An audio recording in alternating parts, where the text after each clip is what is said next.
হয়ে গেছে তরুণদের সাথে তাল মিলিয়ে এখন আর মাঠ দাপিয়ে বেড়াতে পারবেন কিনা আঁতোয়া গ্রিজম্যান, তাই ওকে বাদ দিয়েই ২৬ জন মিলিয়েছে ফ্রান্স। একটা বিশ্বকাপ দল ঠিক কেমন হতে পারে তার একটা উদাহরণও রাখলেন দিদিয়ের দেশাম।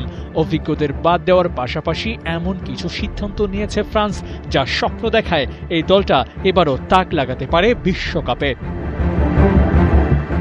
রিয়াল মাদ্রিদে খেললে নাকি দুনিয়ার যে কোনো কম্পিটিশনে এগিয়ে থাকা যায়, সেই প্রথায় মৃদু আঘাত করে কামাভিঙ্গাকে সরিয়ে রেখেছে ফ্রান্স। ওকে ছাড়াই তৃতীয় বিশ্বকাপ জয়ের রেসে ফাইট করতে নেমেছে ফরাসিরা।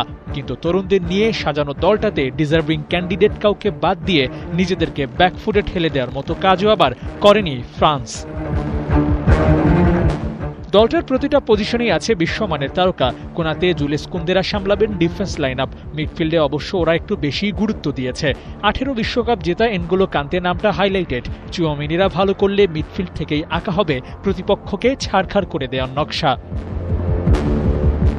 ফরওয়ার্ড লাইনটা একটু বেশি অ্যাটাকিং কিনা উসমান দেম্বেলের নাম শুনলে চ্যাম্পিয়ন্স লিগ ওয়ানে আগুন ছড়া পারফরমেন্সের কথাই মনে পড়ে।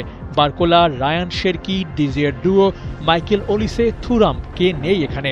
ভাবছেন এমবাপের কথা ভুলে গেলাম কিনা? ইউরোপ কাঁপানো একজনের কথা ভোলা কিংবা আলাদা করে মনে করিয়ে দেওয়ার খুব একটা দরকার নাই।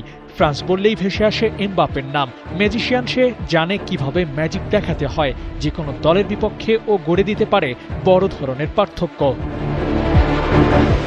বিশ্বকাপ জেতানো অধিনায়ক লরিস না থাকলেও এবার ফ্রান্সের গোলবারটা পাহারা দিতে থাকবেন মাইক ম্যাগনান, রবিন রিসানরা। তাদের ইনক্লুশনই দিদিয়ের দেশামের জন্য যথেষ্ট।